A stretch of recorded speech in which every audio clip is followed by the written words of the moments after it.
আসসালামু আলাইকুম। Pie chart format মাত্র একটি শিখলেই হবে।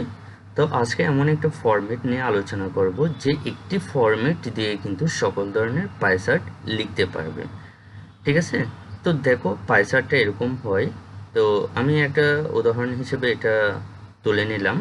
আর এখানে দেখো একটা বিষয় উল্লেখ করলাম, the pie chart given value shows the sports liked by the student. ঠিক আছে?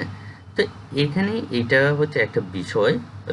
এখানে ক্রিকেট, ফুটবল, বাস্কেটবল, হকি, তারপরে এখানে কালার করা আছে। এই কালারের সাথে এই কালার কিন্তু মিল আছে। এখানে লেখা আছে ক্রিকেট, তার মানে ক্রিকেট হচ্ছে 44%, 44%, ফুটবল 30%, আর এটা হচ্ছে বাস্কেটবল 18%, হকি হচ্ছে 8%। তো দেখো এই পার্সেন্টগুলো যদি এখানে নাও থাকে তাহলে আমাদের বুঝে নিতে হবে এখান থেকে পার্সেন্ট কার পার্সেন্ট কত। ঠিক আছে? তো প্রশ্ন হচ্ছে এভাবেই আসবে পরীক্ষার মধ্যে।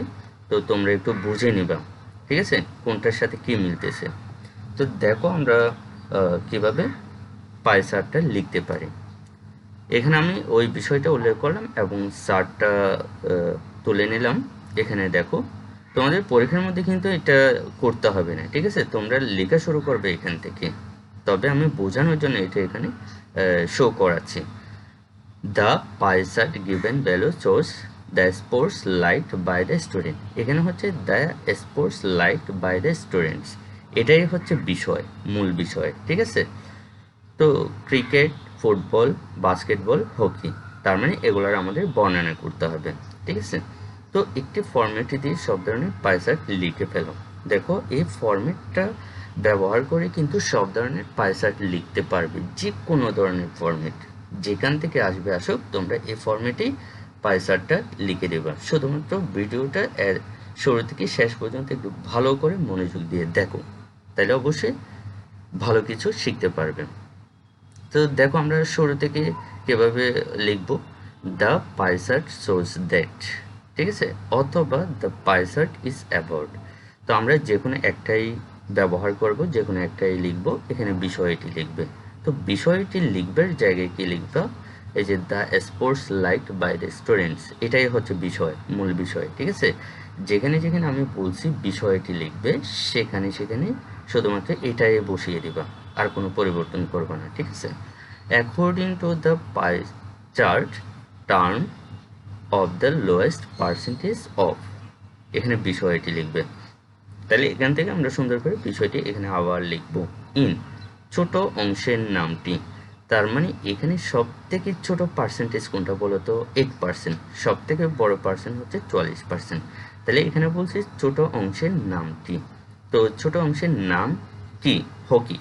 হকি হচ্ছে একদম ছোট, এই নামটি আমরা লিখে দেব। অ্যান্ড ইট ওয়াজ পার্সেন্ট, হকির কত পার্সেন্ট? 8%, 8% আমরা লিখে দেব। On the other hand the highest percentage of, একদম হাইয়েস্ট পার্সেন্ট কোনটা? সব থেকে বড় পার্সেন্ট হচ্ছে 44, 44 হচ্ছে তোমার ক্রিকেট। তাহলে এখানে লিখব বিষয়টি। তাহলে বিষয়টি the sports liked by the students. ঠিক আছে? এখানে বিষয়টি লিখব ইন, বড় অংশের নামটি।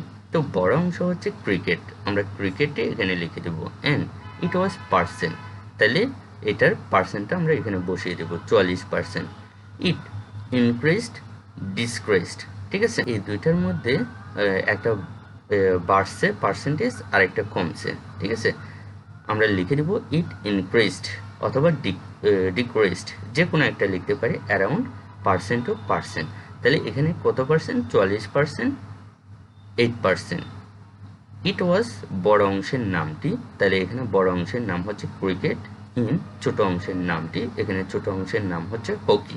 ঠিক আছে? এভাবেই সুন্দর করে লিখে দিব। এরপরে আমাদের আরো অনেক লেখা লিখতে হবে। দেখো কিভাবে লেখা যায়। এই যে দেখো, দ্য পাইসার টার্ম ও প্রথম অংশের নামটি। তাহলে প্রথম হচ্ছে ক্রিকেট, দ্বিতীয় হচ্ছে ফুটবল, বাস্কেটবল হচ্ছে তৃতীয়, হকি হচ্ছে চতুর্থ। ঠিক আছে? এখানে লিখবো প্রথম অংশের নামটি। তাহলে প্রথম অংশের নাম হচ্ছে ক্রিকেট, বিষয়টি লিখবে। তাহলে বিষয়টি ওই যে আমি যেটা দেখাইলাম বিষয়টা, বিষয়টা সুন্দর করে লিখে দেবে এখানে। ইট ওয়াজ পার্সেন্ট, তাহলে এখানে পার্সেন্ট, ক্রিকেটের পার্সেন্ট কত? 44%। ইন, ইন অংশের নামটি, তাহলে দ্বিতীয় অংশের নামটি হচ্ছে তোমার ফুটবল, তাহলে এখানে লিখে দেবো in football it was percent, তাহলে ফুটবল কত পার্সেন্ট, 30%, 30% লিখে দেবো। However the pie chart turn of in তৃতীয় অংশের নামটি, তাহলে তৃতীয় অংশ হচ্ছে এই বাস্কেটবল, বাস্কেটবল এখানে লিখব তৃতীয় অংশের নামটি বাস্কেটবল, এবং এখানে লিখে দিব বিষয়টি, তাহলে এখানে আমরা সুন্দর করে বিষয় যেটা ছিল বিষয়টা লিখে দিব সুন্দর করে, বিষয়টা লেখার পরে ইট ওয়াজ পার্সেন্ট, তাহলে পার্সেন্ট কত, তৃতীয় অংশের পার্সেন্ট কত 18%, তাহলে এখানে লিখে দিব 18%। অ্যান্ড ইন চতুর্থ অংশের নামটি, তাহলে চতুর্থ অংশে হচ্ছে হকি, তাহলে হকি আমরা বসিয়ে দেব হকি ইট ওয়াজ পার্সেন্ট, তাহলে হকির কত পার্সেন্ট 8%। এখানে আমি লিখছি আরও যদি থাকে, যদি এখানে আমি 4টা হিসাব করলাম, তাহলে এখানে যদি আরও থাকে অতিরিক্ত, তাহলে আমরা অতিরিক্তগুলো লেখার জন্য আমরা অ্যাগেন ইন পঞ্চম হলে পঞ্চম, ষষ্ঠ হলে ষষ্ঠ, এভাবে আমরা লিখে যাব, ঠিক আছে। ইট ওয়াজ পার্সেন্ট, তাহলে এখানে পঞ্চম যে নামটি থাকবে সে নামটি লিখে দেব, অথবা ষষ্ঠ থাকলে ষষ্ঠ যে নামটি থাকবে সে নামটি এখানে লিখে দেব। ইট ওয়াজ পার্সেন্ট, পঞ্চম এবং ষষ্ঠের যে পার্সেন্টটি থাকবে সে পার্সেন্টটি লিখে দেব।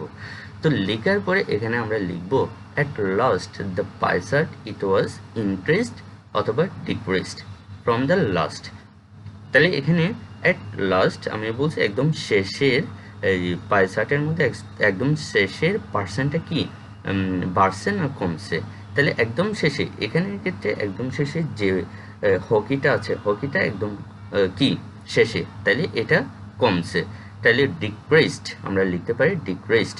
তো শেষেরটা যদি বাড়ে, এটা যদি 8% না হয়ে যদি অনেক বড় একটা পার্সেন্ট হয়, তাহলে আমরা লিখে দিব ইনক্রিজড ফ্রম দ্য লাস্ট, ঠিক আছে। লাস্ট বারের মতো মানে বৃদ্ধি পাইছে এবং কমছে, যাই হোক।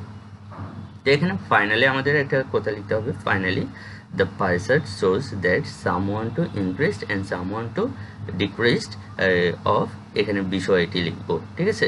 এই পাইসার্টের বিষয় যেটা আমি কালার করে দিয়েছি রেড কালার, ওই কালারটাই আমরা এখানে লিখে দেব। So it is very beautiful, ঠিক আছে। তো এখানে ইনক্রিজড এবং ডিক্রিজড কথা আসার মানে হচ্ছে এখানে কিছু বাড়ছে এবং কিছু কমছে, এই যে এটা একদম কম, এটা এটা আরেকটু বাড়া, তারপরে এটা আরেকটু বাড়া, এরপরে এটা হচ্ছে সব থেকে বেশি। তো ইনক্রিজড আমরা ডিক্রিজড এই কথাগুলো কিন্তু ব্যবহার করতে পারি। তো ফাইনালি আমরা এই কথা সুন্দর করে লিখে দেবো, ঠিক আছে। তো এটাই হচ্ছে মূলত পাইসার্ট লেখার ফরম্যাট। তো আমার চ্যানেলের মধ্যে বিভিন্ন ধরনের ফরম্যাট কিন্তু দেওয়াই আছে, আর গ্রাফসার্ট ফরম্যাট কিন্তু অলরেডি আমি অনেক আগে দিয়ে দিছি।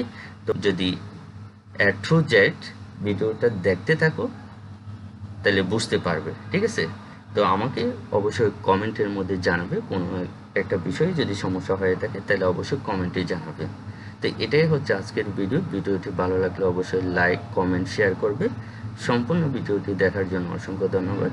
আসসালামু আলাইকুম।